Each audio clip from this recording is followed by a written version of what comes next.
میرا تجربہ یہ رہا ہے کہ جب بھی کبھی میں کسی وقتی موضوع پر غور کرتا ہوں تو مجھے کہیں نہ کہیں آج تک ایسا نہیں ہوا کہ مجھے قرآن مجید کے کسی مقام سے اس میں کوئی رہنمائی نہ ملی ہو، چاہے وہ ایک یوں کہیے کہ ضمنی انداز میں بات ہوتی ہے، جزوی ہوتی ہے، ایگزیکٹلی تو وہ حالات آج نہیں ہے، 1400 برس کا فصل ہے، لیکن یہ مقام اصل میں مجھے محسوس ہوا کہ اس کی ہماری اس وقت کی جو صورتحال ہے بر عظیم پاک و ہند کی، اس کے حوالے سے اس میں بڑی مشابہت موجود ہے۔ تو سب سے پہلے میں چاہتا ہوں کہ ان آیات کا ترجمہ اور یہ کہ اس وقت جو حالات تھے کہ جن میں یہ آیات نازل ہوئیں ان کا ایک آپ کے سامنے تصور آ جائے۔ الف لام میم یہ تو حروف مقطعات ہیں، 4 مکی صورتوں کے شروع میں آئے ہیں، 2 مدنی صورتوں کے۔ سورہ بقرہ الف لام میم سے شروع ہوتی ہے، سورہ آل عمران یہ مدنیات ہیں۔ مکیات سورہ عنکبوت، سورۃ الروم جس کی یہ ابتدائی آیات ہیں، پھر سورہ لقمان، پھر سورہ سجدہ۔ تو یہ 6 آیتیں جو ہے سورہ روم کی، الف لام میم غلبت الروم فی ادنی الارض، مغلوب ہو گئے رومی قریب کی سرزمین میں، ادنا قریب کا، دنا کہتے ہیں قریب کھونے کو، رومی مغلوب ہو گئے قریب کی سرزمین میں۔ اب اس کی تھوڑی سی وضاحت ضروری ہے، اور یہ تھوڑا سا جغرافیے کا نقشہ ذہن میں لے آئیے۔ جزیرہ نما عرب جو ہے وہ آپ کو معلوم ہے، اس کے جنوب میں اور دونوں طرف سمندر ہے، ادھر بحر احمر ہے مغرب میں، مشرق میں خلیج فارس یا خلیج عربی جو بھی اس کو کہیں، جنوب میں بحر ہند ہے، بحر عرب ہے۔ اوپر جا کر ایک تکون بنتی ہے، یہ جو اوپر کی تکون بنتی ہے اس میں جزیرہ نما عرب سے باہر، یہ بھی عرب ملک ہے۔ اس کے نام کیا ہے؟ عراق عرب، شام عرب۔ تو گویا کہ ملک عرب جو ہے اس کے 3 حصے، ایک جزیرہ نما ہے پیننسولا نیچے، جسے عام طور پر عرب سمجھا جاتا ہے، اور آج کل آپ اسے سعودی عرب کہیں گے، اور اس کے ساتھ امارات وغیرہ ہیں یا ادھر یمن ہے، یہ جو ممالک ہیں یہ مل کر بنتے ہیں یہ جزیرہ نما، یہ ہے پیننسولا، عربین پیننسولا۔ اس کے اوپر عراق عرب، یہ بھی عرب قوم ہے، عرب علاقہ ہے، عرب زبان اس کی اب شروع سے چلی آ رہی ہے، اور شام عرب، سیریا یہ شام عرب ہے۔ اب اس سے داہنی طرف یا مشرق کی طرف ایران، اور شام کے مغرب کی طرف تو خیر میڈیٹرینین آ جاتا ہے، لیکن ذرا سا اوپر جائیں تو وہ ترکی ہے، روم، پرانا روم۔ اور آپ کو معلوم ہے کہ جب حضور کی بعثت ہوئی ہے تو اس سے پہلے کم و بیش 700-800 برس سے یہ 2 عظیم مملکتیں چلی آ رہی تھیں، سلطنت روما اور سلطنت ایران۔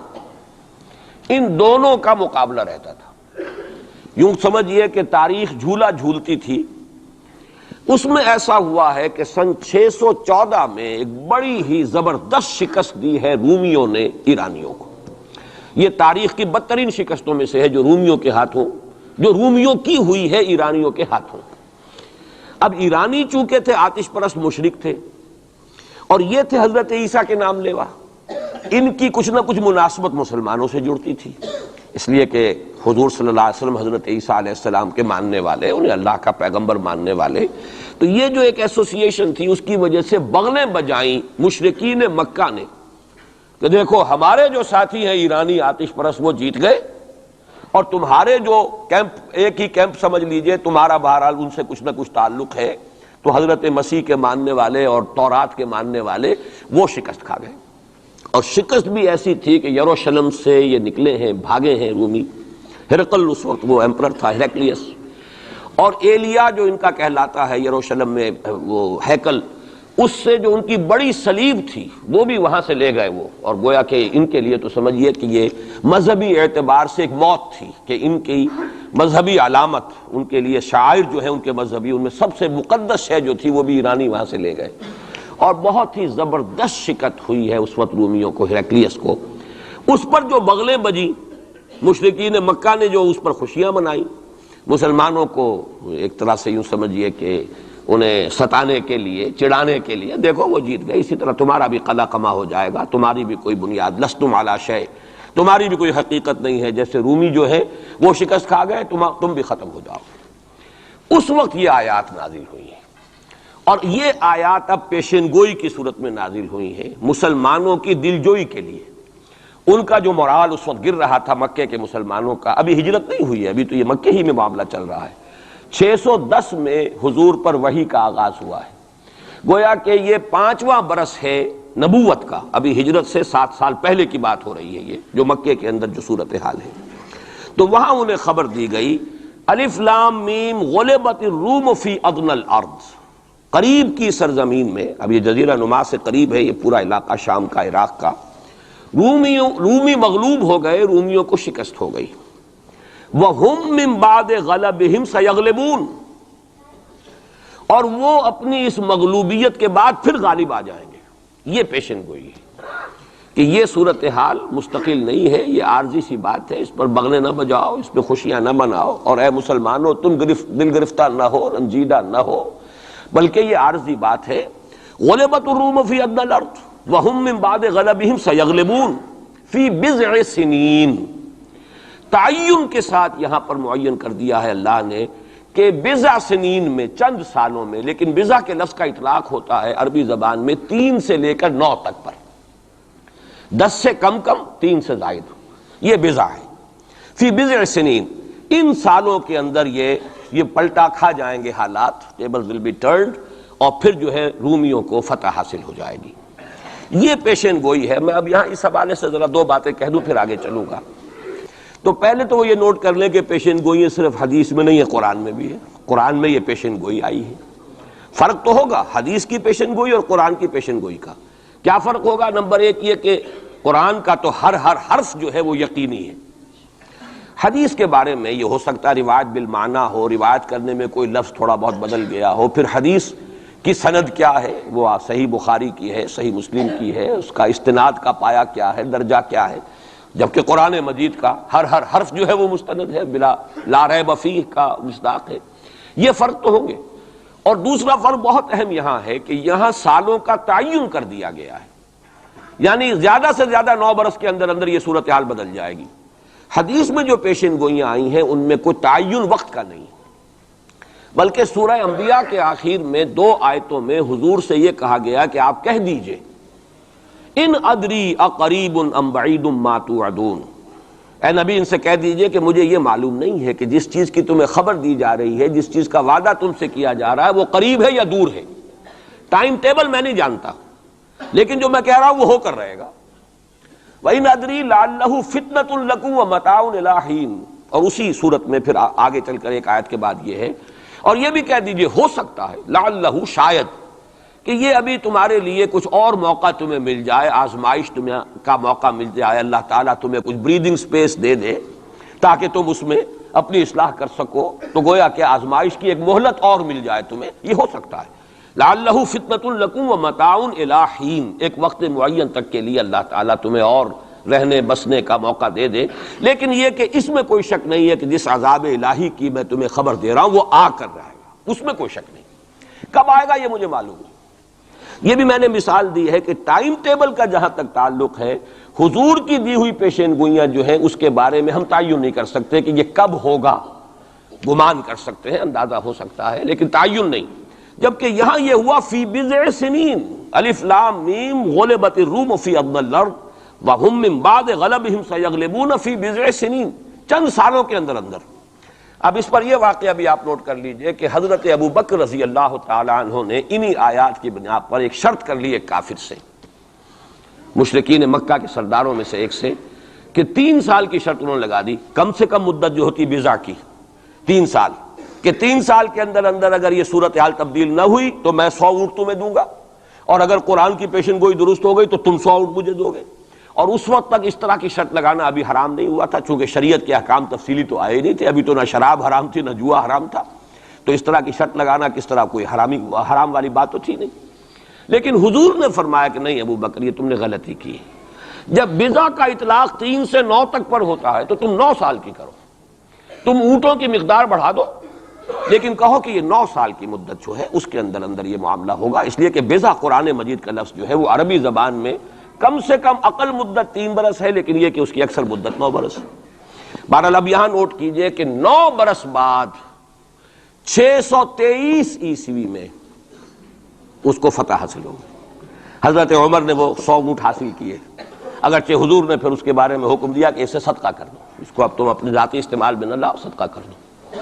اچھا، اس کے ساتھ اس پیشن گوئی میں دوسرا حصہ بھی ہے۔ الف لام میم غلبت الروم فی ادنی الارض وهم من بعد غلبهم سیغلبون فی بضع سنین للہ الامر من قبل ومن بعد. اللہ ہی کے ہاتھ میں ہے تمام معاملات کا اختیار، پہلے بھی اور بعد میں بھی. یہ تو ایمان کی بنیادی حقیقت ہے. وَيَوْمَئِذٍ يَفْرَحُ الْمُؤْمِنُونَ، اور اس روز اہل ایمان بھی بہت خوشیاں منا رہے ہوں گے. یہ اس پیشن گوئی کا دوسرا حصہ ہے. عین بدر کے دن یہ خبر آئی ہے کہ یہ پیشن گوئی صحیح ہو گئی. 9 برس ہو گئے، سن 5 جو نبوی سے اور غزوہ بدر 623 عیسوی میں غزوہ بدر ہو رہا ہے. 622 میں ہجرت ہے اور 623 میں غزوہ بدر ہو گیا. اور جس روز فتح مسلمانوں کو حاصل ہوئی ہے بدر میں، اور سرداران قریش جو ہیں وہ کھجور کے کٹے ہوئے تنوں کے مانند جو ہے پڑے ہوئے نظر آئے ہیں میدان بدر میں، عین اسی وقت فتح کی خبر آئی ہے کہ رومیوں کو دوبارہ فتح حاصل ہو گئی ایرانیوں پر. یومئذ یفرح المؤمنون، اس دن اہل ایمان کو بھی بہت فرحت حاصل ہوگی، بہت خوشی حاصل ہوگی، وہ بھی جشن منا رہے ہوں گے بنصر اللہ، اللہ کی مدد سے. بدر میں جو اللہ تعالیٰ کی نصرت آئی ہے، ینصر من یشاء، وہ تو مدد فرماتا ہے جس کی چاہتا ہے. وہو العزیز الرحیم، اور وہ زبردست ہے، رحم فرمانے والا ہے. وعد اللہ، اب دیکھیے ذرا تاکید کا انداز دیکھیے. وعد اللہ، یہ اللہ کا وعدہ ہے. لا یخلف اللہ وعدہ، اور کان کھول کے سن لو، اللہ اپنے وعدے کے خلاف نہیں کرتا. ولکن اکثر الناس لا یعلمون، لیکن اکثر لوگوں کو علم حاصل نہیں ہے، اکثر لوگ جانتے نہیں. بہرحال اس وقت جو میں عرض کر رہا تھا کہ قرآن اور حدیث میں یہ فرق نہیں ہے، دونوں چیزیں محمد کی ادا کرنا. اور ہمیں معلوم ہے کہ حضور کو وحی صرف قرآن کی شکل میں نہیں ہوئی ہے، وحی خفی بھی ہوئی ہے. بہت سی باتیں اللہ تعالیٰ دل میں ڈالتا تھا.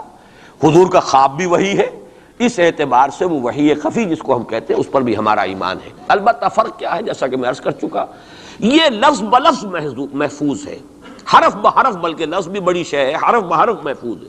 وہاں یہ ہے کہ اس طرح کی حفاظت کا جو ہے وہ دعویٰ نہیں ہے. نمبر 2 یہ کہ یہاں جو شے ہے وہ اپنے ٹائم ٹیبل کے حوالے سے بھی قطعی ہوگی. وہاں یہ ہے کہ ٹائم ٹیبل کا ہم تعین نہیں کر سکتے، جبکہ قرآن مجید ہی کی 2 آیات آپ کو محکم سنا چکا ہوں. ان ادری اقریب ام بعید ما توعدون، نبی کہہ دیجیے مجھے نہیں معلوم، جو کچھ تم سے وعدہ کیا جا رہا ہے وہ قریب ہے یا دور ہے. وَإِنْ أَدْرِي لَعَلَّهُ فِتْنَةٌ لَكُمْ وَمَتَاعٌ إِلَىٰ حِينٍ، اور میں نہیں جانتا، ہو سکتا ہے کہ ابھی تمہیں اللہ ایک مہلت اور دے دے، اور ابھی تمہیں اور رہنے بسنے کا موقع دے دے، تاکہ تمہیں ایک مہلت آزمائش مزید مل جائے. اب جو میں ذرا صرف حوالہ دوں گا، اس وقت تفصیل میں جانے کا موقع نہیں ہے، اس لیے کہ گزشتہ سال اس پہ تفصیل سے کئی جمعوں میں یہاں گفتگو کر چکا ہوں. قرب قیامت کی جو پیشین گوئیاں محمد الرسول اللہ صلی اللہ علیہ وسلم نے ہمیں دی ہیں، ان کو نوٹ کر لیجئے کہ وہ 2 قسم کی ہیں. ایک تو خاص خرق عادت واقعات جو قرب قیامت سے زمانے میں ہوں گے، سورج کا مغرب سے نکلنا اور اسی طرح کی دوسری اور علامات ہیں. ایک تو وہ علامات ہیں جن کو ہم کہتے ہیں علامات قیامت، اس میں پوری کتابیں لکھی گئی ہیں. غالباً شاہ رفیع الدین رحمۃ اللہ علیہ دہلوی جو ہیں، ان کی پوری کتاب اس کے اوپر موجود ہے، اس لیے کہ احادیث میں اس کی بڑی جو واضح نشانیاں ہیں وہ دی گئی. ایک یہ ہے کہ قیامت سے متصلاً قریب کے زمانے کے کچھ تاریخی واقعات کا تذکرہ ہے. یہ ہیں 2 چیزیں کہ جن کو میں نے کافی پچھلے دنوں یہاں بیان کیا ہے. اس وقت میں صرف اس کا حوالہ دینا چاہتا ہوں. اور وہ حوالہ کیا ہے؟ پہلی بات یہ ہے کہ احادیث نبویہ سے صراحت کے ساتھ ثابت ہے کہ قیامت سے قبل پورے کرۂ ارضی پر اللہ کا دین اسی طرح غالب ہوگا جیسے کہ حضور کے دست مبارک سے آپ کی اپنی حیات طیبہ کے دوران جزیرہ نما عرب میں غالب ہو گیا تھا. یہ قطعی بات ہے. حضور نے 5 ادوار گنائے، یہ حدیثیں ہم نے اس کے ٹیکسٹ بھی عام کیے ہیں، ندائے خلافت میں ان کے ٹائٹلز پر شائع کیا ہے تاکہ یاد کریں آپ حضرات ان حدیثوں کو. اس لیے کہ جو حالات اس وقت ہیں اور جو سامنے آنے والے بہت مایوس کن حالات ہیں. حضرت نوح علیہ السلام 950 برس تک دعوت دیے چلے جا رہے ہیں. کون سی امید تھی؟ آخری وقت تک کوئی امید بر نہیں آئی، کوئی امید تھی نہیں. 950 برس کوئی تصور ہم نہیں کر سکتے دعوت دے رہے، اس لیے کہ فرض ہے، آپ کے ذمہ ہے، آپ کو تو پہنچانا ہے. یا ایھا الرسول بلغ ما انزل الیک من ربک فإن لم تفعل فما بلغت رسالہ، اے رسول پہنچاتے رہو جو کچھ کے نازل کیا جا رہا ہے تم پر تمہارے رب کی طرف سے، تمہیں تو کرنا ہے. نتیجہ نکلے نہ نکلے، کو مانے نہ مانے، حالات بہتر ہوں یا اور بدتر ہو، اس سے بالکل لا تعلق. اس کو ہندی فلسفے میں ڈیٹیچمنٹ کہتے ہیں. اپنے آپ کو ایکشن جو ہے، ایکشن آدمی کر رہا ہے اپنے فرض کے تحت، اپنے آپ کو ڈیٹیچ کر لیجئے اس کے نتیجے سے. نتیجہ کو اچھا بھی نکلے تو خوشی بھی نہیں ہونی چاہیے, نتیجہ اگر کوئی برا نکلا تو افسوس بھی نہیں ہونا. یہ کوئی انتہا ہے, تھیوریٹیکل بات ہے. انسانی سطح پر تو یہی ہوگا کہ اچھا نتیجہ نکل رہا ہے تو کچھ نہ کچھ خوشی ہوتی ہے, فرحت ہوتی ہے, اطمینان ہوتا ہے. اور اگر کچھ دوسری صورت ہے تو پھر کچھ نہ کچھ رنج ہوتا ہے, افسوس ہوتا ہے. قرآن خود کہتا ہے فَلَعَلَّكَ بَاخِعٌ نَفْسَكَ أَلَّا يَكُونُوا مُؤْمِنِينَ. اے نبی کیا آپ اپنے آپ کو صدمے سے ہلاک کر لیں گے کہ یہ ایمان نہیں لا رہے؟ تو یہ صدمہ ہونا, رنج ہونا, دکھ ہونا, افسوس ہونا, یہ اپنی جگہ پر ہے. یا اگر کہیں کوئی کامیابی ہو جائے, حضرت عمر کے ایمان لانے کی خبر آئی تو حضور نے بھی نعرہ تکبیر بلند کیا. اب یہ ایک فوری تاثر ہے, ہونا چاہیے. آپ کو کسی چونٹی نے کاٹا ہے کہیں سے تو فوراً ہاتھ آپ کا جو ہے وہ جنبش کھائے گا, یہ ریفلیکس ایکشن ہے, یہ ہوگا. لیکن ہندو فلسفی میں تو یہاں تک ہے کہ ڈیٹیچ کر لو اپنے آپ کو اس درجے کہ آپ کا اپنے ایکشن کے ساتھ, action for the sake of action, یا یوں کہیے کہ وہ اپنے مقصد کے تحت جو ہے آپ کام کر رہے ہیں. باقی یہ کہ کیا نتیجہ نکلتا ہے نہیں نکلتا ہے, امید افزا ہے یا مایوس کو, بالکل چھوڑ دیجیے. بہرحال اس کی ضرورت ہے, لیکن ایسے لوگ جیسا کہ میں نے عرض کیا ہوتے کم. اکثریت لوگوں کی ایسی ہوگی کہ کچھ نظر آتا ہو تو کچھ کام کرتے ہیں, کچھ حوصلہ بڑھتا ہے, پھر کچھ اور ہمت جو ہے بنتی ہے. اس حوالے سے میں کہتا ہوں کہ چونکہ جو موجودہ حالات ہیں اور مستقبل قریب میں جو حالات آ رہے ہیں وہ سخت مایوس کن, انہی کا بعد میں تذکرہ کروں گا. لیکن اس وقت جو ہے اگر ہم ان حدیثوں کو سامنے رکھیں گے کہ پہلی بات یہ کہ اس دنیا پر پورے کرۂ ارضی پر دین کا غلبہ ہو کر رہے گا, دین حق اسی طرح نافذ ہوگا جیسے کہ حضور کے ہاتھوں نافذ ہوا ہے جزیرہ نما عرب. اور یہ جو گلوبل ڈومینیشن ہے اسلام کی, یہ ایک تو اس سے بھی ثابت ہے کہ 3 مرتبہ قرآن میں فرمایا گیا هو الذی ارسل رسولہ بالہدی ودین الحق لیظہرہ علی الدین کلہ. حضور کا مقصد بعثت ایکسکلوسیو شان ہے, یہ صرف آپ کی ہے, کسی اور نبی اور رسول کی نہیں ہے. کہ قرآن کہتا ہے غلبہ دین کے لیے بھیجا ہم نے, صرف تبلیغ کے لیے نہیں بھیجا. باقی تمام انبیاء صرف تبلیغ کے لیے آئے, تبلیغ, تذکیر, تبشیر, تذکیر, نصیحت, جو بھی کہیں, تعلیم, تزکیہ. لیکن غلبہ دین کا لفظ صرف محمد الرسول اللہ صلی اللہ علیہ وسلم کے بارے میں آیا اور 3 مرتبہ آیا, کسی اور نبی کے لیے 1 مرتبہ بھی نہیں آیا. اور دوسری بات یہ بھی قرآن کے محکمات میں سے ہے کہ وَمَا أَرْسَلْنَاكَ إِلَّا كَافَّةً لِلنَّاسِ بَشِيرًا وَنَذِيرًا. ہم نے نہیں بھیجا ہے محمد آپ کو مگر تمام نوع انسانی کے لیے, پوری نوع انسانی کی. گویا کہ پورے عالم انسانیت پر غلبہ دین ہوگا تو بعثت محمدی کی تکمیل ہوگی. پورے عالم جب بھیجا گیا پورے عالم انسانی کے لیے, اس اعتبار سے بھی صغرا کبرا جوڑیے تو اس کا نتیجہ نکلتا ہے. باقی یہ کہ حضور نے وضاحت کے ساتھ وہ احادیث جو ہیں جیسے میں نے عرض کیا, میں نے بارہا آپ کو سنائی ہیں. حضور نے 5 دور گنوائے ہیں, دور نبوت, دور خلافت علی منہاج النبوہ, حدیث کا ٹیکسٹ میں بیان نہیں کر رہا وقت کی کمی کی وجہ سے. پھر دور ایسی ملوکیت کا جو کٹ کھنی ہوگی, ظالم, کاٹ کھانے والی. پھر دور ایسی ملوکیت کا جو جبری ہوگی, یہ میرے نزدیک جو غلامی کا دور ہمارا گزر چکا ہے اور ابھی ہے, پارشلی ختم ہوا, پارشلی باقی ہے. براہ راست جو ہے ویسٹرن امپیریلسٹ پاورز جو ہیں وہ یہاں سے چلی گئی ہیں, ان کی فوجیں اب موجود نہیں ہیں ہمارے ہاں. لیکن یہ کہ ان کی تہذیب, ان کا تمدن, ان کا فکر, ان کے نظریات, ان کے فلسفے, ان کی سوچ, ان کا طرز بود و باش, انہی کا لباس, انہی کی صفت, یہ سب کچھ موجود ہے. اور ٹیکنالوجی میں, علم میں اور معاشیات میں ہم بالکل بھکاریوں کی طرح ان کے سامنے ہاتھ پھیلانے پر مجبور ہیں. تو وہ ختم نہیں ہوا چوتھا دور, بلکہ در حقیقت یہ کہ انٹرم پیریڈ ہے چوتھے اور 5ویں کے درمیان. اور 5واں آپ نے فرمایا ثم تکون خلافت علی منہاج النبوہ, پھر 5واں دور آئے گا خلافت علی منہاج النبوہ کا. اور اس وقت گویا کہ پوری جو یہ عالم انسانیت ہے یہ اس چوتھے اور 5ویں دور کے درمیان میں ہے. یہ ایک درمیان کا عرصہ ہے, نو مینز لینڈ کہہ لیجئے اس کو, یا یہ کہ برزخی یہ دور ہے. وہ جو دور تھا امپیریلزم کا, مغربی امپیریلزم, غیر مسلموں کی ہم پر حکومت, ملکن جبرین, اور وہ خلافت علی منہاج النبوہ. پھر وہ 2 حدیثیں حضرت ثوبان رضی اللہ تعالی عنہ سے جو کہ مسلم شریف میں مروی ہے کہ مجھے اللہ تعالیٰ نے ساری زمین سکیڑ کر دکھا دی, یہاں تک کہ میں نے اس کے سارے مشرق دیکھ لیے, سارے مغرب دیکھ لیے. وَإِنَّ أُمَّتِي سَيَبْلُغُ مُلْكُهَا مَا زُوِيَ لِي مِنْهَا, اور سن لو کہ میری امت کی حکومت ان تمام علاقوں پر قائم ہو کر رہے گی جو مجھے سکیڑ کر دکھا دیے گئے. اب اس کے بعد مجھے تو کوئی شک ہے نہیں, صحیح ہے میں سے ہے روایت, صحیح مسلم, بعض حضرات کے نزدیک تو صحیح مسلم کا درجہ صحیح بخاری سے بھی بلند ہے. لیکن یہ کہ اکثر و بیشتر جو ہے ٹاپ پر صحیح ہیں جنہیں ہم کہتے ہیں صحیح بخاری, صحیح مسلم, یہ حدیث کے مجموعے میں سب سے اوپر ہے. اچھا, دوسری حدیث حضرت مقداد ابن اسود سے لا يبقى على الارض بیت وبر ولا مدر الا ادخل اللہ فیہ کلمۃ الاسلام. اللہ تعالیٰ اس روئے ارضی پر ایک گھر نہیں چھوڑے گا، نہ اینٹ گارے کا بنا ہوا گھر، نہ کوئی کمبلوں کا بنا ہوا خیمہ جس میں اسلام کو داخل نہ کر دیں. البتہ اسلام کا داخلہ دو طریقوں سے ہوگا، بعز عزیز اور ذل ذلیل. یا تو گھر والا اور خیمے والا اسلام قبول کر لے گا تو اسلام کے اعزاز کے ساتھ اس کا بھی اعزاز ہو گیا. وَلِلَّهِ الْعِزَّةُ وَلِرَسُولِهِ وَلِلْمُؤْمِنِينَ. عزت تو ہے اللہ کے لیے، اس کے رسول کے لیے، اہل ایمان کے لیے. گھر والا بھی اس کا اعزاز ہوا، اس کے گھر میں اسلام داخل ہوا اس کے اعزاز کے ساتھ.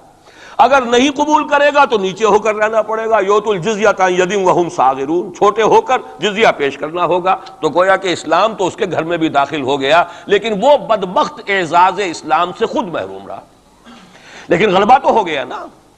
یدخلون فی دین اللہ افواجا کی وہ شکل تو ہو گئی کہ اللہ کا دین جو ہے وہ غالب ہو گیا. اطاعت تو انہیں کرنی پڑے گی، اسلام کی بالادستی قبول کرنی ہوگی. رہیں ہندو رہیں، سکھ رہیں، پارسی رہیں، عیسائی رہیں، پرسنل لاء میں ان کی جان مال عزت آبرو کی حفاظت کا ذمہ بھی لیا جائے گا. ان کے عقائد کو بھی زبردستی نہیں بدلوایا جائے گا. ان کے مندروں، گردواروں اور کلیساؤں اور سلوتاس جو ہے سینیگاگز، ان کی حفاظت کی جائے گی، لیکن بالادستی اسلام کی. یہ ہے مسند احمد ابن حنبل کی روایت ہے حضرت مقداد ابن اسود سے. تو پہلی بات تو یہ ہے کہ یہ یقین، کم سے کم مجھے تو اس کا یقین حاصل ہے الحمدللہ، اور میں چاہتا ہوں کہ ہر شخص، ہر مسلمان کے دل میں یقین پیدا ہو. لیکن اس سے پہلے ایک اور دور ہے کہ اس سے پہلے ایک دور آنا ہے، مسلمانوں پر سخت عذاب کا دور آنا ہے. اور یہ عذاب جو ہے شدید ترین عذاب، اس کی جو سب سے اہم شخصیت ہے المسیح الدجال، یہودیوں کے ہاتھوں آئے گا. اور یہودیوں میں ایک شخص پیدا ہوگا، کھڑا ہوگا، جو مسیح ہونے کا دعویٰ کرے گا. المسیح الدجال.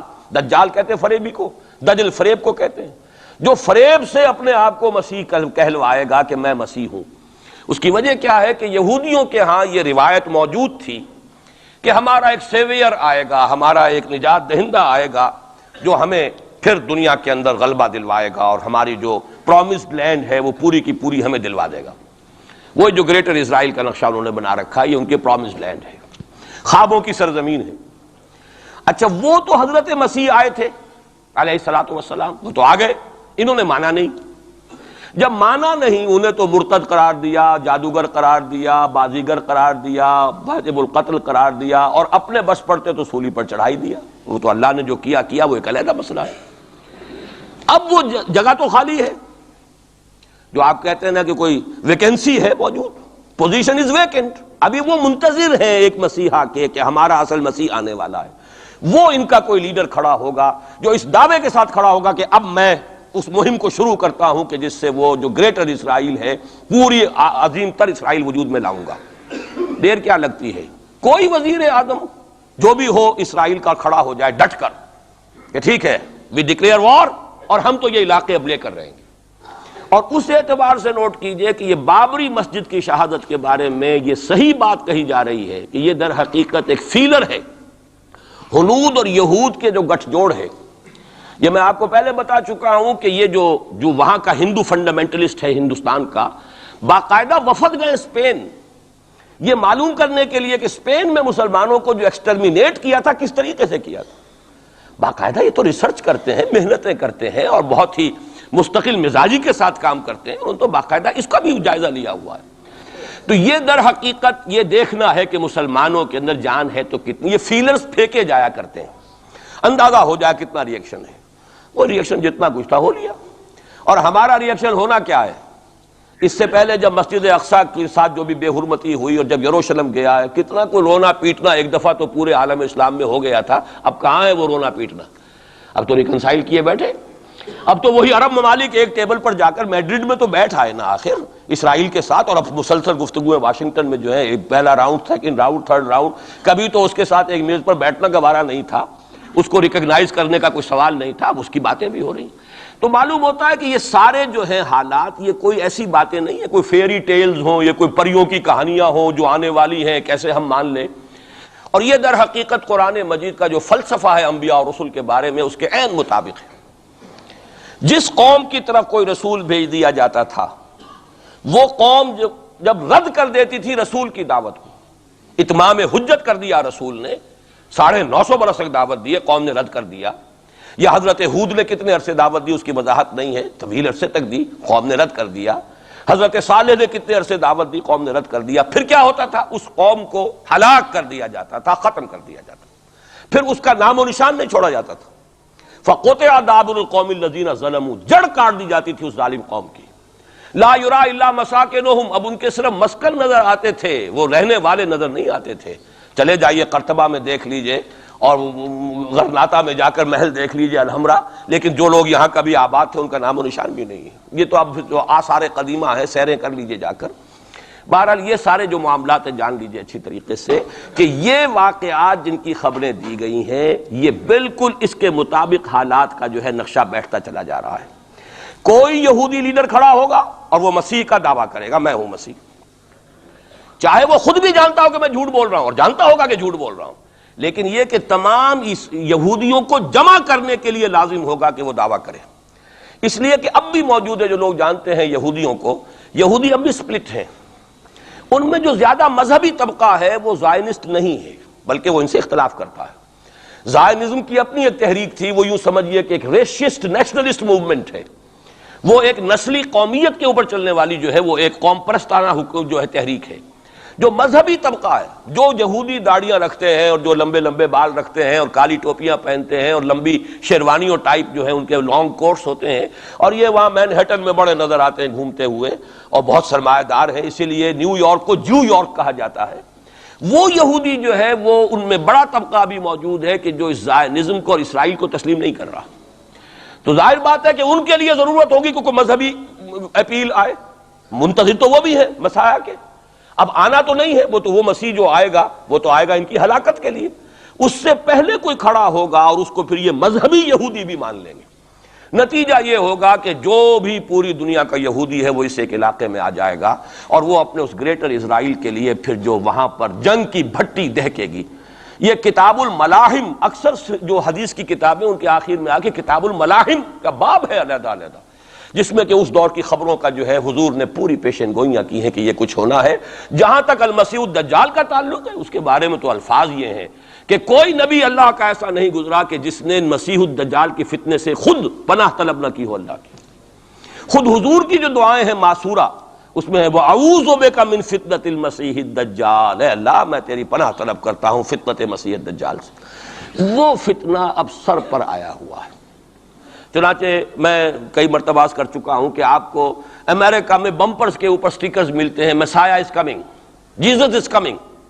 یہ عیسائیوں کا ہے، وہ بھی منتظر ہیں حضرت مسیح کی آمد کے، ہم بھی منتظر ہیں حضرت مسیح کی آمد کے. وہی مانا کہ حضرت مسیح نازل ہوں گے، حضور نے خبر دی ہے، اور آ کر مسلمان کے پیچھے نماز پڑھیں گے. وہ ایک امتی کی حیثیت سے آئیں گے، اب نبی کی حیثیت سے نہیں آئیں گے، بلکہ اپنی امت جو ہے یہود جنہوں نے کہ ان کو انکار کر دیا تھا قبول کرنے سے، ان کو سزا دینے آئیں گے، انہی کی ہلاکت اور بربادی کے لیے آئیں گے. جیسے کہ حضرت نوح کی نگاہوں کے سامنے ان کی قوم ہی نہیں ان کا بیٹا بھی غرق کیا گیا نگاہوں کے سامنے، جس طرح کہ حضرت ہود کی نگاہوں کے سامنے ان کی قوم جو ہے وہ برباد کی گئی. اسی طریقے سے اللہ کا یہ قانون رہا ہے کہ جس قوم کی طرف رسول بھیج دیا اس قوم نے اگر رد کر دیا دعوت کو، اس قوم کو اسی رسول کے سامنے ہلاک کیا گیا تاکہ نظر آ جائے کہ یہ تمہارے جو مجرم ہیں یہ کیفر کردار کو پہنچ گئے. یہ ہے معاملہ کہ جو یہودیوں کے ساتھ بعد میں پیش آنا ہے. اس کے بعد تو پھر وہ اسلام کے غلبے کا دور آ جائے گا، لیکن اس سے پہلے مسلمانوں پر شدید ترین عذاب کا دور آ رہا ہے. اور یہ خبریں جو ہیں یہ بھی احادیث میں. اسی لیے میں نے کہا تھا کہ موجودہ حالات اور امیڈیٹ فیوچر بہت ڈارک ہے، بہت گلومی ہے مسلمانوں کے لیے. البتہ مسلمانوں میں اور مسلمانوں میں ایک فرق ہے، یہ اس کو نوٹ. یہ میں ساری باتیں جو کہہ رہا ہوں محکمات قرآنی کی بنیاد پر کہہ رہا ہوں. میرا تو بہرحال جو بھی اب زندگی گزری ہے قرآن مجید کے پڑھنے پڑھانے میں گزری ہے، اسی پر سوچ بچار ہے. گفتگو میری ہے تو قرآن کے حوالے سے الحمدللہ، دعوت ہے تو قرآن کی ہے. تو میں جو کچھ کہہ رہا ہوں، لیکن اب ہر چیز کے لیے تفاصیل سے اور تفصیل کے ساتھ دلائل بیان کرنے کا یہ وقت نہیں ہے. مختلف مواقع پر میں اس کے لیے دلائل دیتا رہا ہوں. لیکن نوٹ کر لیجئے، میں نے اسی مسجد میں ایک دفعہ ہیومن جیوگرافی کا لفظ استعمال کیا تھا کہ یہ جو تاریخ انسانی ایک جغرافیہ بھی ہے. تقریباً 600 کروڑ دنیا میں اس وقت حضرت آدم کی نسل آباد ہے. ان میں سے 1/5 1 ارب سے زائد ہے، 120 کروڑ کے لگ بھگ ہیں مسلمان. ان سے دگنے ہیں عیسائی حضرت مسیح علیہ السلام کے نام لیوا. باقی جو ہے وہ پھر بقیہ ہیں، ہندو ہیں، بدھ ہیں، یہ ہیں وہ ہیں، لیکن یہ سمجھ لیجئے کہ یہ ہے ہمارا اس وقت ہیومن جیوگرافی کا ایک معاملہ۔ یہ جو 120 کروڑ کے قریب مسلمان ہے، کلمہ گو ہے، محمد کا امتی ہے صلی اللہ علیہ وسلم، اب اس کے دو حصے کر لیجئے۔ 20 کروڑ کے لگ بھگ ہے عرب، اور عرب سے مراد ہے جن کی اس وقت مادری زبان عربی ہے، جو عربی بولتے ہیں، عربی سمجھتے ہیں، عربی ان کی زبان، نسلاً سب کے سب عرب نہیں ہیں۔ اور دوسرے جو ہے نان عرب، وہ تقریباً 100 کروڑ ہے، اور اس میں بھی نوٹ کر لیجئے ان میں سے لگ بھگ 40 کروڑ سب کانٹیننٹ میں آباد ہے۔ سب کانٹیننٹ پاکستان، بھارت اور بنگلہ دیش، 40 کروڑ۔ کتنی بڑی تعداد ہے امت مسلمہ کا، 1/3۔ اگر ٹوٹل 120 کروڑ ہے تو ٹوٹل کا 1/3 جو ہے وہ ان 3 ملکوں کے اندر ہے، جو کبھی ایک ہندوستان ہوتا تھا۔ اسی لیے میں اس کے لیے لفظ استعمال کرتا ہوں بر عظیم پاک و ہند، اس میں 40 کروڑ کے قریب مسلمان۔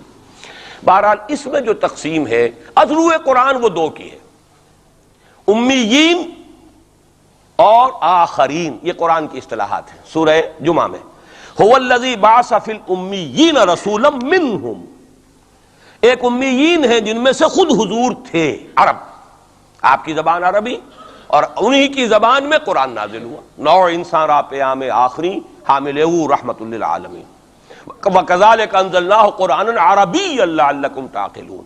لَعَلَّكُمْ تَعْقِلُونَ میں تو مخاطب نہیں ہوں، میری زبان تو عربی نہیں ہے۔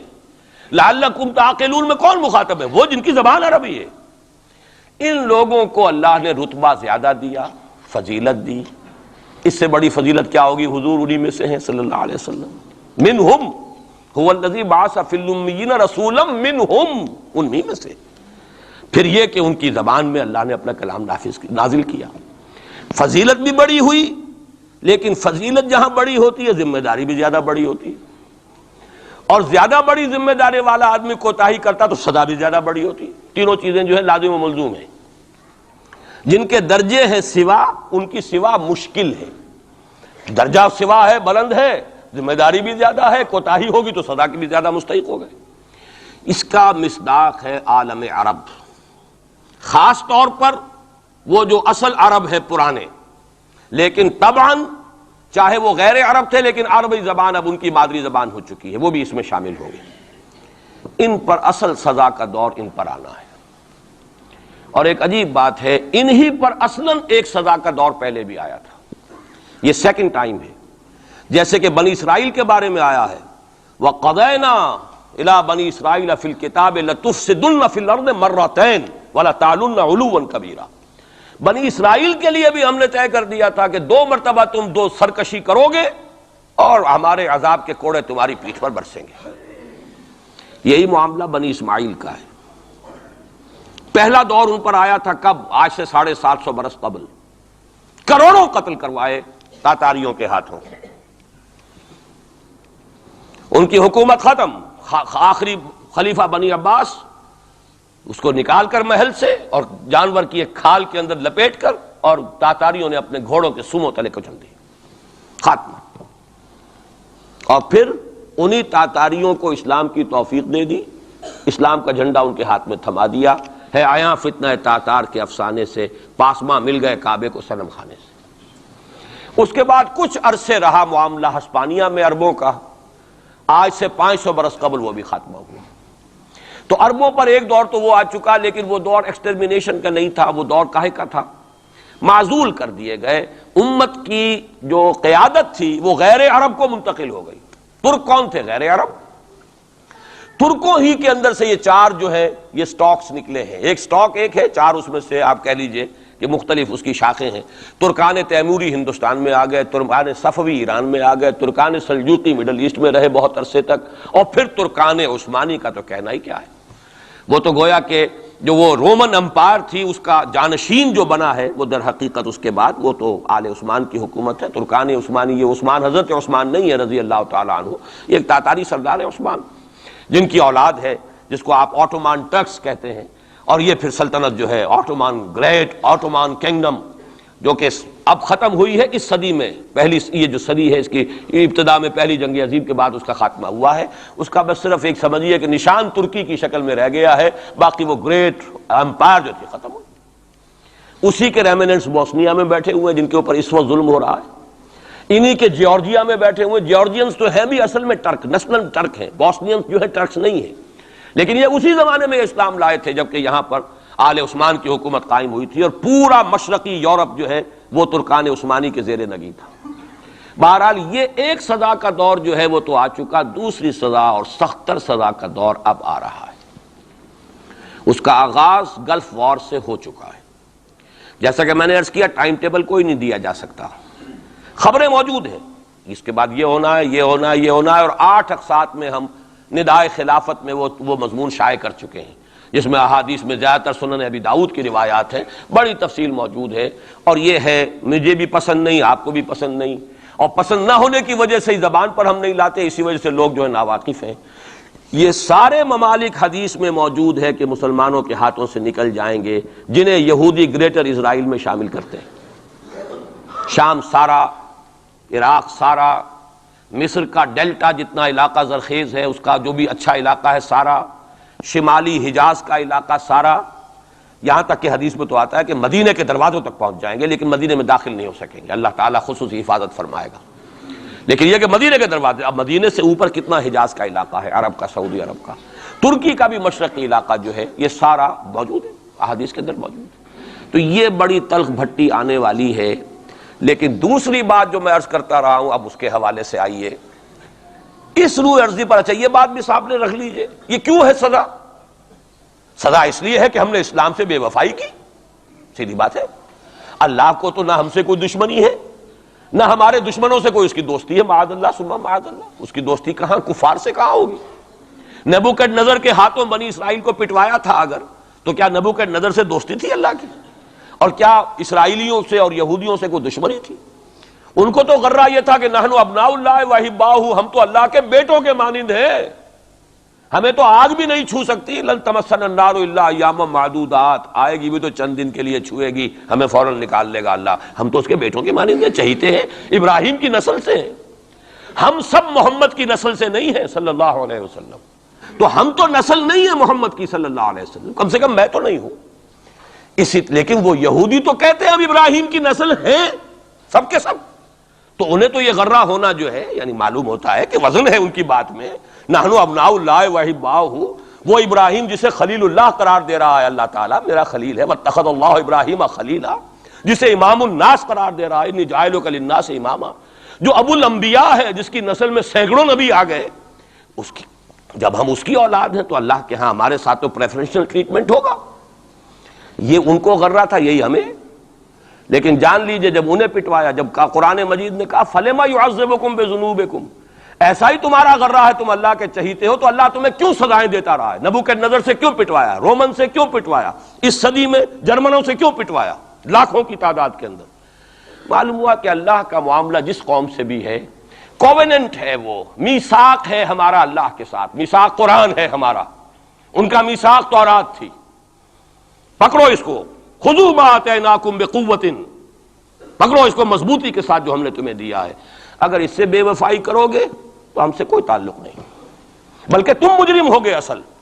باقی لوگوں کے پاس تو کتاب ہے نہیں، شریعت ہے نہیں، دین ہے نہیں، ان کو تو پہنچانا تمہارے ذمے تھا، تم تو ان کو کیا پہنچاتے، خود اس سے بے وفائی کر بیٹھے ہو، لہذا ساری دنیا کی گمراہی کی ذمہ داری بھی تمہارے کندھوں پر ہے۔ یہ ہے وہ جرم جس کی بنا پر سزا ملے گی، سزا کے مستحق ہیں ہم، اور ہم میں سب سے بڑھ کر عرب ہیں جن کی مادری زبان عربی ہے، جن کو صرف نحو پڑھنے کی ضرورت نہیں قرآن سمجھنے کے لیے، وہ تو از دل خیزت بر دل ریزت، براہ راست کمیونیکیشن قرآن سے ہو رہی ہے، وہ بے وفائی کریں تو ظاہر بات ہے مہا مجرم وہ ہیں۔ لیکن پھر غیر عرب مسلمانوں میں اس وقت روئے ارضی پر سب سے بڑی مجرم قوم 10 کروڑ مغربی پاکستانی، یہ میں ڈنکے کی چوٹ کہہ رہا ہوں اور بہت عرصے سے کہہ رہا ہوں، اس لیے کہ ہم وہ لوگ ہیں کہ جنہوں نے اسلام کے نام پر ملک بنایا، کوئی ملک دوسرا دنیا میں اس وقت اسلام کے نام پر نہیں بنا، ہم وہ لوگ ہیں پاکستان بنانے کے لیے لاکھوں جانیں مسلمانوں کی کلمہ گوؤں کی گئیں اور ہزاروں عصمتیں لوٹیں، اور نہ معلوم کتنی مسلمان لڑکیاں اور عورتیں جو ہے رہ گئیں پھر بھی ہمیشہ ہی سکھوں کے پاس، اور وہ آئی نہیں پاکستان اس اسلام کے نام پر۔ اور کیا کیا ہے ہم نے؟ 46 برس ہو گئے، اس کہاں اسلام ہوا؟ لہذا اس سے بڑی مجرم قوم عربوں کے بعد ہم یہ کہہ سکتے ہیں ہمارا عام آدمی قرآن نہیں پڑھتا، قرآن جانتا نہیں، ٹھیک ہے، اپلی ہے کچھ نہ کچھ، اس اعتبار سے ان کے بعد نمبر ہمارا ہے، لیکن باقی پوری دنیا کے مسلمانوں سے بڑھ کر مجرم ہم، اور ہم اصل میں نہ صرف یہ کہ خود اپنے حصے کے مجرم ہیں، بھارت کے مسلمانوں کا بھی سارا وبال ہماری گردن پر ہے۔ آج میں چاہتا ہوں کہ اس کو آپ اچھی طرح نوٹ کر لیں۔ بھارت کے مسلمانوں نے، جسے آپ فرض کفایہ کہتے ہیں، نماز جنازہ فرض کفایہ، چند لوگوں نے بھی کسی مسلمان کی نماز پڑھ لی تو سب کی طرف سے ادا ہوگی، کسی نے بھی نہیں پڑھی تو سب مجرم ہو جائیں گے، بستی کے سب لوگ مجرم ہوں گے۔ بھارت کے مسلمانوں نے فرض کفایہ ادا کیا جب پاکستان بنوا دیا آپ کو، اور اس کی قیمت آج بھی وہ دے رہے ہیں، کھلے نعرے لگ رہے ہیں، مسلمان کے دو استھان، پاکستان یا قبرستان، تیسرا کوئی جگہ نہیں۔ ڈنکے کی چوٹ کہا بابری مسجد کے بعد ایل کے اڈوانی نے، ہم ساری مسجدیں گرا دیں گے ہندوستان کے اندر، کوئی مسجد باقی نہیں چھوڑے، ڈنکے کی چوٹ، اعلانیہ، یہ سب کچھ ہو رہا، اور یہ نعرے تو نہ معلوم کب سے لگ رہے ہیں، اور نہ معلوم کب سے میں یہاں ان مسجدوں کے اندر بھی اور اپنی تقریروں میں غور کرتا رہا ہوں کہ کیا وہاں ہو رہا ہے، لیکن ہمارے تو کان پر جوں نہیں ریگتی، ہمارے تو وہی دھندے ہیں، وہی کاروبار ہے، اپنا بزنس ہے، اس کے سارے مسئلے ہیں، اس کی اپنی بلڈنگیں ہیں، اپنی موٹریں ہیں، اپنے ٹیلی ویژن ہیں، اپنے کئی کورسز کے ڈنرز ہیں۔ اللہ خیر صلی اللہ، ہمیں بحث کیا اسلام سے؟ تو بتائیے ہم سے بڑا مجرم کون ہوگا؟ آج جو کچھ ہندوستانی مسلمان پر بیت رہی ہے اس کا جرم ہمارے کندھے پر ہے۔ یہ میں جذباتی انداز میں نہیں کہہ رہا، میں تو 2 اور 2 4 کی طرح ثابت کر سکتا ہوں۔ انہوں نے فرض کفایہ ادا کر دیا، اور اس وقت یاد کیجئے مولانا ابوالکلام آزاد، مولانا مدنی، جمعیت علماء ہند کے علماء اپنے تقدس اور اپنے تدین اور اپنے تقوی کے اعتبار سے انکویسچنیبل، کوئی شک و شبہ نہیں ہو سکتا ان کی نیت پر اور ان کے تقوی پر اور کردار پر، انہوں نے کیا کہا تھا؟ یہی کہا تھا کہ یہ پاکستان بنا کر تم مسلمانان ہند کو 3 حصوں میں تقسیم کر دو گے۔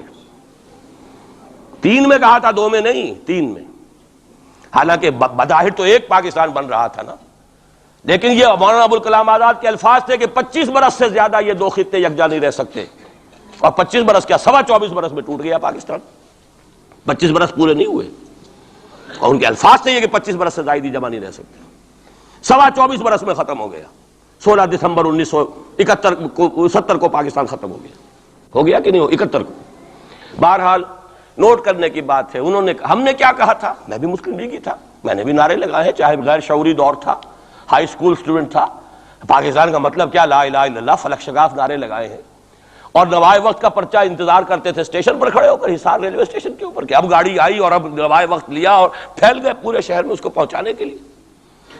تو وہ جو تھا 2 طرف سے جب تھا، وہ تو سن 71 میں کھل گیا۔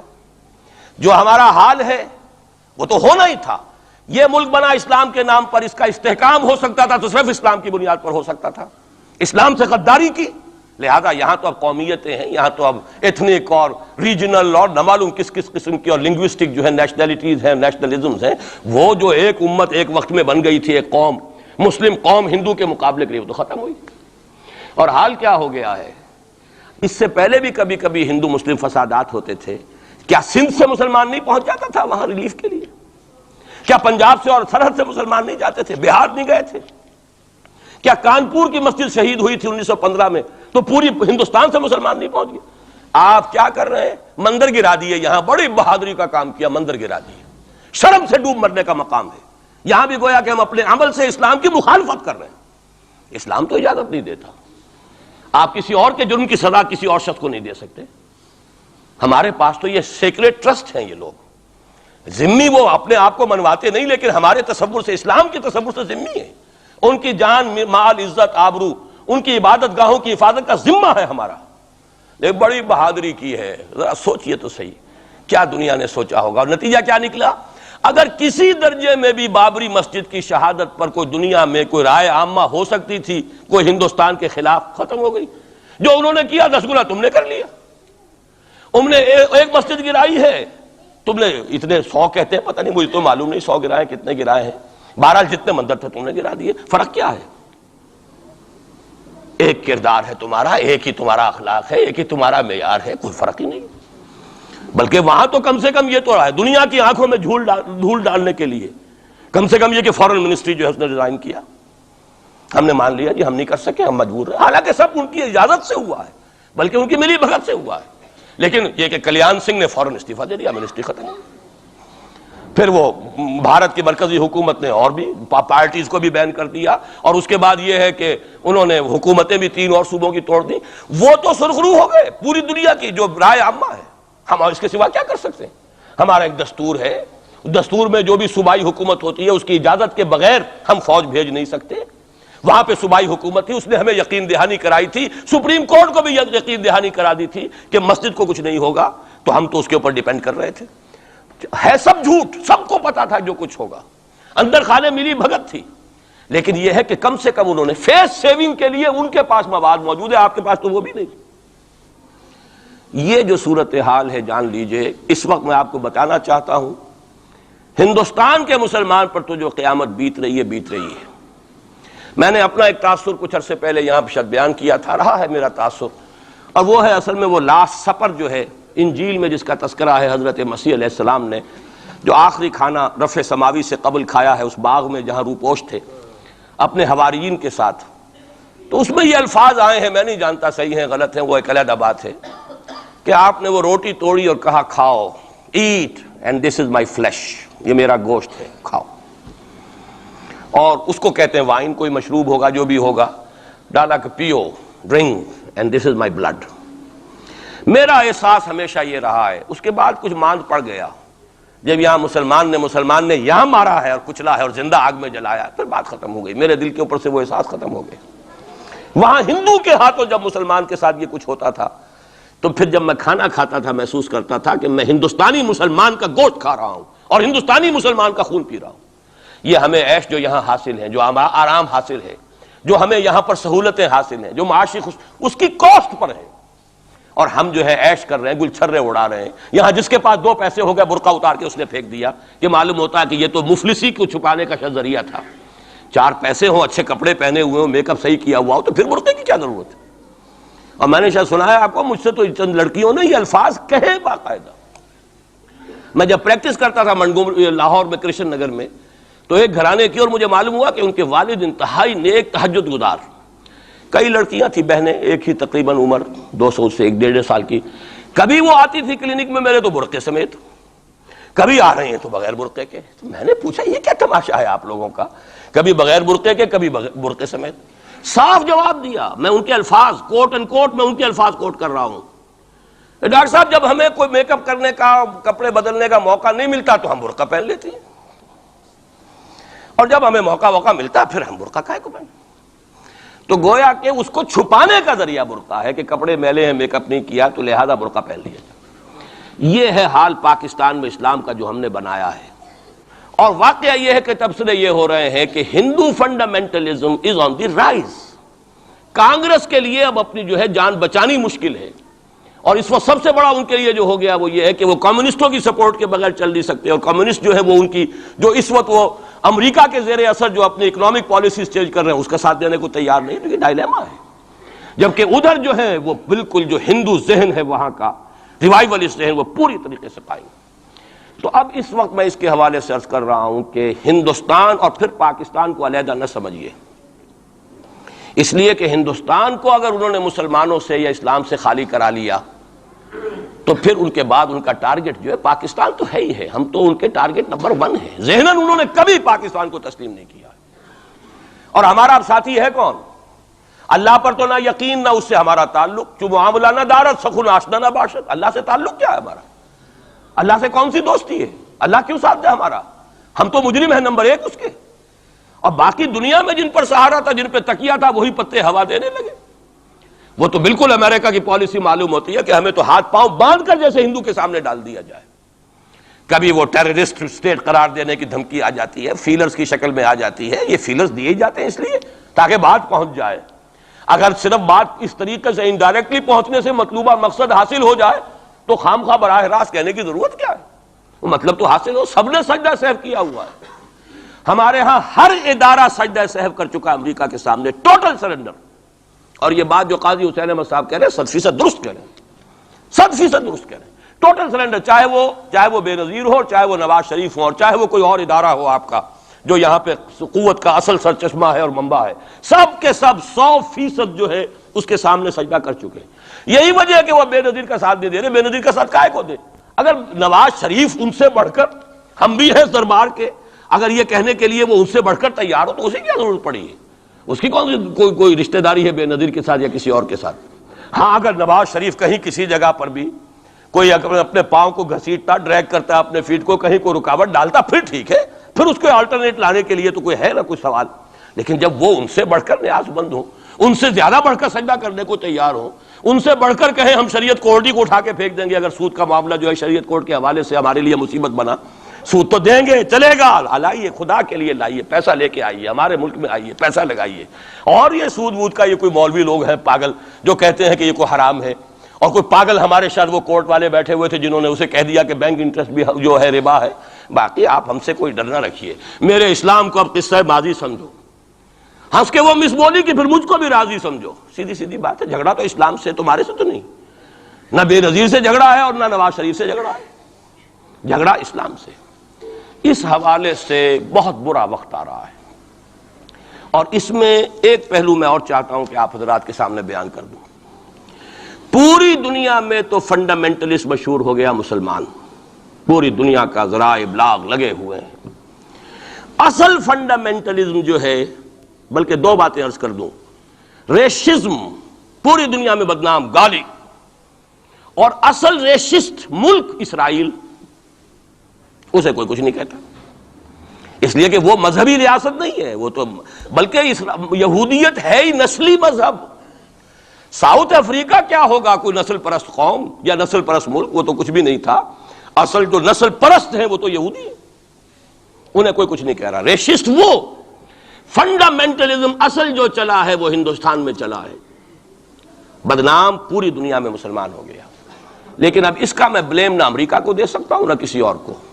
یہ تو اے باد سبا ہی ہم آوردہ توستی، ہمارا اپنا کیا دھرا ہے. میں آپ کو ایک حوالے سے بتا دینا چاہتا ہوں، ہمارے ہاں علامہ مشرقی اٹھے، چپ راس چپ، چپ راس چپ، اور بیل چاپ پورے ہندوستان کو دہلا دیا. دہل گئی زمین ہندوستان کی، راس کماری سے لے کے درہ خیبر تک. اور بڑے بڑے نوٹیبلز، یہ تحریک اتنی عظیم تھی، اتنی آرگنائز تھی.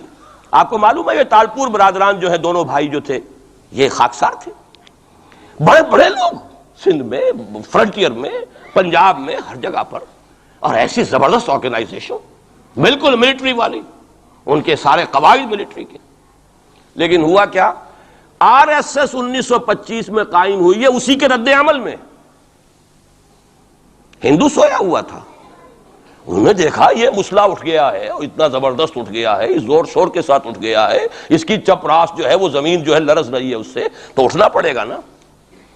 لہذا باقاعدہ جو آر ایس ایس 1925 میں قائم ہوئی ہے اسی کے رد عمل میں، اور اس مقصد کے ساتھ، ڈکلیئرڈ مقصد، ہندوؤں کو متحد کیا جائے تاکہ وہ بھرپور طریقے سے مسلمانوں کا مقابلہ کر سکیں. ہندو واد آن دی ڈیفینسو. لیکن 1925 سے لے کر آج تک کتنے سال ہو گئے؟ 67. 67 برس تک ایک جماعت کا حوصلہ دیکھیے، اس کا ظرف دیکھیے، آج تک سیاست میں حصہ نہیں لیا. پاور پالیٹکس سے کوئی تعلق نہیں. 67 لانگ ایئرس. اتنی فالوئنگ ہے کہ ویسٹ میں تو اتنی موٹی موٹی کتابیں چھپی ہیں. شکاگو یونیورسٹی سے اتنی موٹی کتاب تھی، برادرہڈ ان سیفرن، آر ایس ایس کے اوپر ڈاکومنٹ. 25 لاکھ ان کا اس وقت کارڈر موجود ہے جو کہ ان کا ٹرینڈ ہے والنٹیئر. لیکن وہ جماعت الیکشن میں نہیں آئی. کچھ اپنے اثر تحت کچھ اور لوگوں کو لڑو، اور آپ نے نام بھی نہیں سنا ہوگا، اس کے 3 امیر یا گرو جو ہیں گزر چکے ہیں، تیسرا ہے اس وقت. پہلا ڈاکٹر بالی رام ہیجواڑ، کسی نے نام سنا آج تک؟ کوئی پرسنل پبلسٹی کی کوشش کی، اس نے کام کیا. دوسرا مہادیو گولوالکر گرو جی، کسی نے نام بھی نہیں سنا ہو. اس وقت کون ہیں؟ بالا صاحب دیورس. یہ 3 ان کی عمارتیں کہہ لیں یا جو بھی کہہ لیں، خلافتیں ہیں جو آئی ہیں، اور ایسا منظم نظام ہے، لیکن کہیں سیاست میں حصہ نہیں. ہمارا فنڈامنٹلسٹ سیاست کے میدان میں آ کے زیرو ہو چکا. پہلے تو علامہ مشرقی اٹھے تھے، وہ تو ویسے ہی ایک جوش کے اندر آ کر ایک خاص جذباتی کیفیت میں اپنی موومنٹ کو کال آف کر کے بیٹھ گئے. 10 لاکھ آدمی، غالباً 10 لاکھ کی فگر تھی، 10 لاکھ یا 1 لاکھ جتنے بھی تھے، میں فگر کے بارے میں نہیں کہہ سکتا، دلی میں جمع نہیں ہوں گے تو میں پارٹی کو ڈسبینڈ کر دوں گا. وہ چند افراد کی کمی رہ گئی تھی اس فگر سے، تو اسی غصے میں آ کر پارٹی ڈسبینڈ، ختم. اب وہ خاکسار ہمارے ہاں تو رہ گئے ہیں، کبھی کسی خاص سیریمنی کے موقع پر کچھ سلامی دینے کے لیے چپراس کرتے آ جاتے ہیں بیچارے، وہ ان کے تو کوئی نام و نشان بس اس معنی میں ہے کہیں. اللہ اللہ خیر سے. اصل فنڈامنٹلسٹ آرگنائزیشن جماعت اسلامی ابری، لیکن اس نے پاکستان میں آتی پاور پالیٹکس کے اس کے اندر اپنے آپ کو دفن کر کے زیرو کر دیا. وہاں یہ معاملہ چل رہا ہے. یہ ہے اصل میں جو فرق آپ کو سمجھنا چاہیے. یہ 1925 یہ جو دوسری جماعتیں ہیں، وی ایچ پی ہے، وشوا ہندو پریشد، یہ اس کی ایک ذیلی تنظیم ہے، جیسے جماعت اسلامی کی ذیلی تنظیمیں ہیں اسی طرح کی ذیلی تنظیم ہے. آر ایس ایس خود کبھی نہیں آئی پالیٹکس میں، اور 2 مرتبہ تاریخ میں اس کو بین کیا جا چکا ہے ہندوستان میں. چونکہ آر ایس ایس کا آدمی تھا جس نے گاندھی کو ایسیسینیٹ کیا تھا 1948 میں. دی پارٹی واز بینڈ. اس کے بعد جب اندرا گاندھی کا دور آیا ہے وہ ایمرجنسی کا، اس میں بھی پارٹیز اس نے بین کی تھی، آر ایس ایس بھی بین ہوئی ہے، لیکن ہر مرتبہ پہلے سے زیادہ ابھر کر آئی ہے وہ.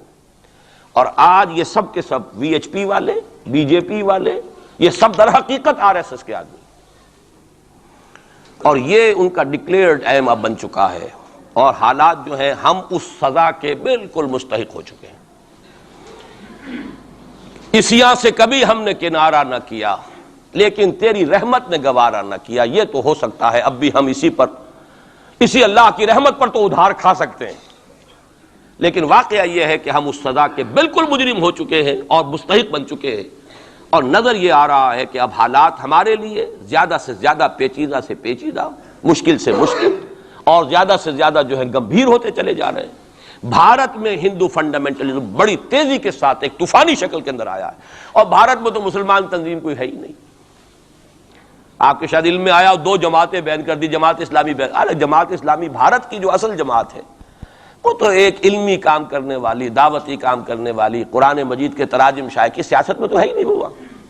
لیکن یہ کہ اس کا اور سوال ہی پیدا نہیں ہوتا ٹیررزم کا یا کسی درجے میں بھی کوئی اس طرح کی ایکٹیویٹی جماعت اسلامی. لیکن وہ ہے نا کہ وہ ترازو کا ایک پلڑا اگر ادھر 3 کو بین کیا تو ادھر بھی 2 تو ہوں کم سے کم، وہ جماعت اسلامی بھی بین ہوگی. ہاں کشمیر میں جماعت اسلامی کا ایک رول ہے، لیکن کشمیر کی جماعت اسلامی علیحدہ جماعت اسلامی ہے، وہ ہندوستان کی جماعت اسلامی سے اس کا تعلق نہیں ہے. جیسے پاکستان کی جماعت اسلامی، مشرقی پاکستان یا بنگلہ دیش کی جماعت اسلامی، ہندوستان کی جماعت اسلامی اور کشمیر کی یہ 4 علیحدہ ہیں بالکل، ان کا آپس میں تنظیمی رابطہ کوئی نہیں. لیکن یہ کہ ہندوستان میں کوئی مسلمانوں کی لیڈرشپ ہے ہی نہیں. سارے قائدین تو پاکستان بنا کے پاکستان آ گئے تھے، رہ تو گئے تھے وہاں پہ وہی جمیعت علماء ہند کے لوگ. اس وقت بھی سنبھالا ہے تو انہوں نے سنبھالا ہے، مولانا حفظ الرحمان سہاروی نے سنبھالا ہے، مولانا ابوالکلام آزاد نے کچھ سنبھالا دیا جتنا بھی دے سکے ہیں. باقی مسلم لیگی تو سبھی آ گئے تھے، وہاں سے رہ کون گیا تھا؟ لے دے کر مدراس میں کوئی 1-2 اور کیرالا کے اندر. کیرالا میں البتہ یہ کہ راشٹریہ سیوک سنگھ کے مقابلے میں مسلم سیوک سنگھ قائم کیا گیا، اور وہ کام بہت اچھا کر رہے تھے، لیکن یہ کہ ان کو بھی بین کر دیا گیا. انہوں نے خود بھی اپنے آپ کو ڈیزالو کر لیا. انہوں نے کہا کہ جب ہمارا تو اصل مسئلہ جو ہے وہ راشٹریہ سیوک سنگھ سے ہے، اگر آر ایس ایس بین ہو گئی تو ہمیں کوئی ضرورت ہی نہیں کام کرنے کی. انہوں نے خود بھی ڈیزالو کر لیا اپنے آپ کو. لیکن بہرحال یہ تو میں کچھ تفاصیل ہیں جو آپ کو بتا رہا ہوں. اصل بات یہ ہے کہ اس وقت ہندوستان میں مسلمانوں کی حالت بہت مخدوش ہے. ایک طرف وہاں یہود کے زیر اثر مسلمانان عرب پر تباہی کا دور، کسی بھی وقت کھڑا ہو سکتا ہے کوئی شخص مسیح بن کر. لیکن یہ کہ جو کچھ میری جو بھی بات ہے وہ ہے قرآن اور حدیث کی روح سے.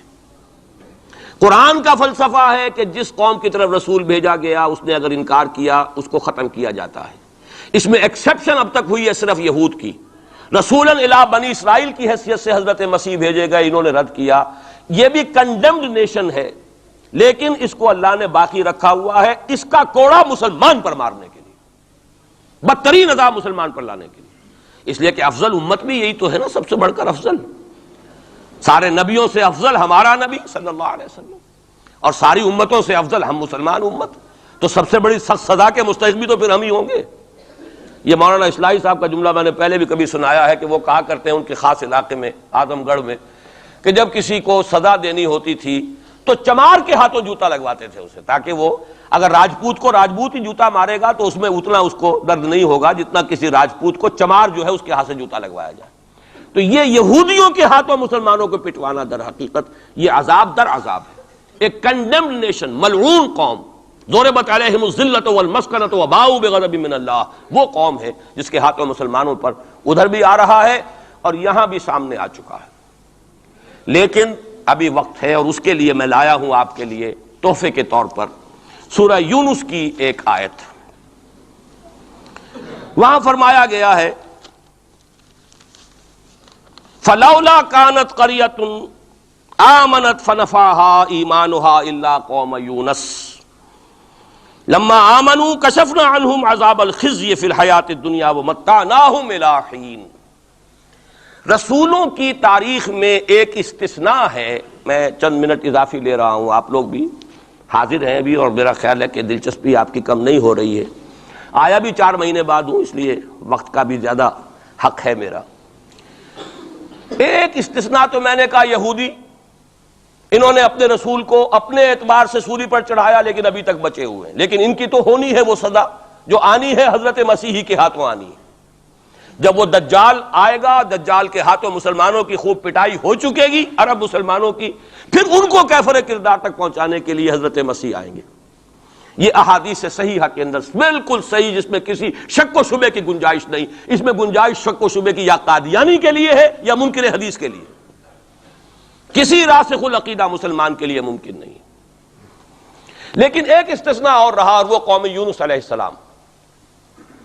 اس قوم کو بھی حضرت یونس علیہ السلام بھیجے گئے، اس کی طرف انہوں نے رد کر دیا اور عذاب الہی کا فیصلہ ہو گیا۔ لیکن ایک قانون اللہ کا رہا ہے رسولوں کے باب میں، رسول ہجرت نہیں کر سکتا، اپنی جگہ کو چھوڑ کر نہیں جا سکتا جب تک کہ ایکسپریس پرمیشن اللہ کی نہ آ جائے۔ جیسے آپ کو معلوم ہے کوئی بڑا افسر جو ہوتا ہے وہ اپنے ہی can't leave station, D C نہیں جا سکتا اپنا ہیڈ کوارٹر چھوڑ کر۔ اسی طریقے سے رسول، اللہ کا نمائندہ، حکومت خداوندی کا نمائندہ، وہ نہیں جا سکتا۔ حضرت یونس سے صرف یہ خطا ہوئی غصے کی وجہ سے، اور غصہ کس کے خلاف؟ اللہ کے خلاف نہیں، معاذ اللہ، ان کافروں کے خلاف غصے کی وجہ سے چھوڑ کر چلے گئے کہ بس اب عذاب آنے والا ہے، تم عذاب کے مستحق ہو گئے، میں جا رہا ہوں۔ ابھی اللہ کی اپروول نہیں آئی تھی جانے کی۔ یہ ڈیبٹ ہے حضرت مسیح کے، حضرت یونس پر، کہ جو کریڈٹ ہو گیا قوم کے لیے۔ واحد قوم ہے کہ جب عذاب کے آثار شروع ہو گئے، قوم کو محسوس ہو گیا یہ یونس ٹھیک کہتے تھے، وہ نکل آئے اپنے گھروں سے اور چیخنے چلانے لگے اور دعائیں کی اور توبہ کی اور گڑ گڑائے اللہ ہمیں معاف فرما دے۔ تو چونکہ رسول سے یہ ایک خطا ہو چکی تھی، اس کا ڈیبٹ ان کو کریڈٹ کی شکل میں ملا ہے، عذاب واپس ہو گیا۔ متعناہم الی حین، انہیں ہم نے ایک اور مہلت دے دی، ایک وقت معین تک۔ اس کا ابھی ہمارے پاس موقع ہے۔ میں جو کچھ عرض کر رہا ہوں وہ عذاب الہی اب سامنے ہے، اب بھی جسے نظر نہ آ رہا اس سے بڑھ کر اندھا کوئی نہیں ہے۔ بھارت کے حالات دیکھنے کے باوجود اگر نظر نہیں آ رہا ہے، کتنا بڑا انہوں نے قدم اٹھایا ہے، اور مسلمان کیا کر سکتا تھا؟ کوئی ریزنٹمنٹ کی، ہزاروں سینکڑوں، پولیس والوں نے بھولے، وہاں کوئی اس وقت رائٹس نہیں ہوئے، اور صاف کہا ہے ریڈیوز نے بھی، بی بی سی نے بھی، پولیس کی فائرنگ سے مارے گئے۔ ایک دن میں 300 آدمی بامبے کے اندر جو ہلاک ہوا ہے پولیس فائرنگ سے ہوا۔ کیسے مقابلہ کر لے؟ فوج کا کیسے کر لے؟ پولیس کا کیسے کر لے؟ اس اعتبار سے جو کچھ وہاں بیت رہی ہے وہ تو بیت رہی ہے، جو ہم پہ گزری سو گزری مگر شب ہجراں۔ اب یہ معاملہ پاکستان والوں کے سوچنے کا ہے، جو ہم پر گزرے گی۔ کچھ لوگ ہمارے ہاں بڑے دانشور بنے پھرتے ہیں اور بڑے شوق سے ارے ہندوستان ٹوٹ جائے گا، وہ تو ٹوٹے گا، لیکن اس کے ٹوٹنے سے پہلے تم پر جو آفت ٹوٹے گی اس کا تمہیں تصور نہیں۔ تم سمجھتے ہو کہ یہ جو لکیر کھینچی ہوئی ہے سرحد کی، یہ بچا لے گی، جبکہ اصل مجرم تم ہو، میں ہوں، آپ ہیں، جنہوں نے ان کی کوسٹ پر یہاں عیش کے اپنے ایوان سجائے ہیں، ان کا خون پی رہے ہیں یہاں پر عیش گاہوں کے اندر۔ ہم ہیں اصل مجرم، تو ہم در حقیقت وہ عذاب الہی جو ہے بالکل سر پر آ چکا، اور یہ میں بتا چکا ہوں کہ اول نمبر مجرم مسلمانان عرب، نمبر 2 مسلمانان پاکستان۔ لیکن قوم یونس کی طرح سے ایک امکان ہے کہ ہم ابھی توبہ کریں، روئیں، گڑ گڑائیں، فیصلے کریں، زندگیوں کو بدلیں۔ انفرادی توبہ جب تک نہ ہوگی تو اجتماعی کیسے ہو جائے گی؟ افراد کے ہاتھوں میں ہے اقوام کی تقدیر، ہر فرد ہے ملت کے مقدر کا ستارہ۔ ہماری بیماری کیا وہ کر دے، میں بیٹھا رہا ہوں، میں تو اپنے دھندے، اپنی دکان، اپنا کاروبار، اپنی فرم، اپنا پروفیشن، میں تو اس سے نہیں لوں گا، اور لوگ کر دیں۔ بہت کریں گے، کوئی تھوڑے سے چندے دے دیں گے، بس بہت ہے، باقی ہمارے عیش، ہمارے کاروبار، ہمارے پروفیشن، ہم اس سے وقت کیسے نکال لیں؟ کیسے ممکن ہے؟ پھر کسی کے ہاتھ میں ہاتھ کیسے دے دیں؟ کسی کو امیر مان لیں، اس کا حکم مانیں؟ جبکہ دنیا میں جیسا کہ میں نے عرض کیا، وہاں کیا ہوتا ہے؟ آر ایس ایس کے اندر اگلا امیر بھی وہ منتخب نامزد کرتا ہے پچھلا امیر، اور اپنے پاس رکھتا ہے ڈکلیئر کر کے کہ میرے بعد یہ ہوگا، تاکہ ٹریننگ اس کی زندگی میں لے لے، اور نظم چل رہا۔ 25 لاکھ اس وقت ان کے والنٹیئرز ہیں پورے ہندوستان کے اندر۔ ہمارے ہاں جماعتوں کی سپلٹ ہو رہی ہے، ٹوٹ پھوٹ ہو رہی ہے، اور نئے محاذ ایک اینٹ اور روڑے اور جمع کر کے، لیکن سب کو معلوم ہوتا ہے کہ یہ سب جمع ہوتے ٹوٹنے کے لیے۔ تو معاملہ در حقیقت یہ ہے کہ ابھی موقع ہے، لیکن اس کا امکان ہے، کیونکہ میں خود محسوس کر رہا ہوں کہ یہ دوسرا حصہ میری گفتگو کا جو ہے کہ کرنا کیا ہے، کس طور سے کرنا ہے، یہ جو ہے اس میں تشنا رہ گیا ہے۔ اور اب بہتر یہی ہے کہ میں زیادہ وقت اس وقت صرف نہ کروں، صرف وہ آیات آپ کا سورہ روم ہی کی آیات سن لیجئے۔ سورہ روم کی 6 آیتیں شروع میں میں نے سنائی، یہ ذرا 3 آیتیں سن لیجئے 30 سے 32 تک۔ فَأَقِمْ وَجْهَكَ لِلدِّينِ حَنِيفًا، حالات کچھ بھی ہوں تم اپنے چہرے کو، رخ کو دین حنیف کی طرف یکسو ہو کر قائم رکھو۔ وہ جو میں نے کہا تھا، امید ہو نہ ہو لگے رہو، تمہارا کام ہے فرض ادا کرو۔ فَأَقِمْ وَجْهَكَ لِلدِّينِ حَنِيفًا فِطْرَةَ اللَّهِ الَّتِي فَطَرَ النَّاسَ عَلَيْهَا لَا تَبْدِيلَ لِخَلْقِ اللَّهِ ذَلِكَ الدِّينُ الْقَيِّمُ وَلَكِنَّ أَكْثَرَ النَّاسِ لَا يَعْلَمُونَ۔ جمے رہو، ڈٹے رہو، کام کرتے رہو۔ اللہ کا شکر ادا کرتے ہوئے کہہ رہا ہوں، میری اپنی زندگی میں نہ معلوم کتنے الٹ پھیر آئے ہیں، انقلابات آئے ہیں، فلاں کی پارٹی آ گئی، فلاں کی پارٹی آ گئی، فلاں آ رہا ہے، آج تک اس کام کے سوا میں نے کسی کام میں حصہ نہیں لیا۔ ایوب خان کا دور تھا، پھر اس کے بعد بھٹو صاحب کا دور آیا، پھر اور دور آئے، پھر ضیاء الحق صاحب کا تو مجرم ہوں 2 مہینے شورا میں چلا گیا تھا، دھوکہ کھا گیا تھا۔ واقعہ یہ ہے کہ اس کے سوا میری اس پوری زندگی کے اندر جو ہے سوائے اس ایک کام کے 2 کام ہیں، قرآن کی طرف بلاؤ اور لوگوں کو جمع کرو، ایک منظم جماعت بناؤ، 2 کام۔ دعوت قرآن کے ذریعے، تطہیر ذہنوں کی قرآن کے ذریعے، تطہیر فکر کی قرآن کے ذریعے، تصحیح عقائد کی قرآن کے ذریعے، تزکیہ نفس قرآن کے ذریعے، اور پھر جو ان مرحلوں سے گزرے جمع کرو، انہیں مرتب کرو، ایک جماعت بناؤ، قوت بناؤ، سم و طاعت والی جماعت بناؤ۔ 2 کام کرنے کے انہی میں لگاؤ۔ تو فَأَقِمْ وَجْهَكَ لِلدِّينِ حَنِيفًا، سیدھا رکھو اپنا رخ دین کی طرف۔ دائیں بائیں حالات کیا ہیں، کیا ہونے والا ہے، ٹھیک ہے، حضرت مسیح کے الفاظ ہیں بائبل کے، سانپ کے مانند چوکنے لیکن فاختہ کے مانند بے ضرر بنو۔ سانپ چوکنا ہوتا ہے بہت، لیکن کسی کو ضرر بھی تو پہنچا دیتا ہے، فاختہ ضرر نہیں پہنچاتی۔ ان 2 ایکسٹریمز کو جمع کرو اپنے اندر، حالات سے واقف ہونا چاہیے، دائیں کیا ہے، بائیں کیا ہے، آگے کیا ہے، پیچھے کیا ہے، رخ کدھر جا رہا ہے، حالات کا بہاؤ کیا ہے، یہ جانو۔ سانپ کے مانند چوکن نہ رہو، لیکن لگے رہو اپنے کام میں، کسی سے دلچسپی نہیں۔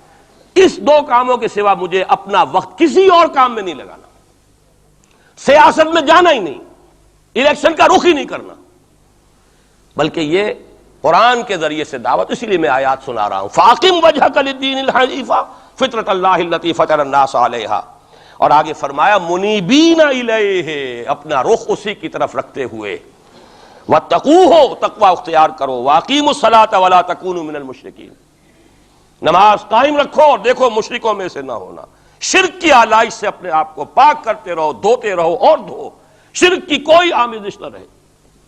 اور دوسرا کام یہ سورہ سجدہ کی آیات ہیں، وَمَنْ أَظْلَمُ مِمَّنْ ذُكِّرَ بِآيَاتِ رَبِّهِ ثُمَّ أَعْرَضَ عَنْهَا إِنَّا مِنَ الْمُجْرِمِينَ مُنْتَقِمُونَ۔ یہ الفاظ بڑے سخت ہیں۔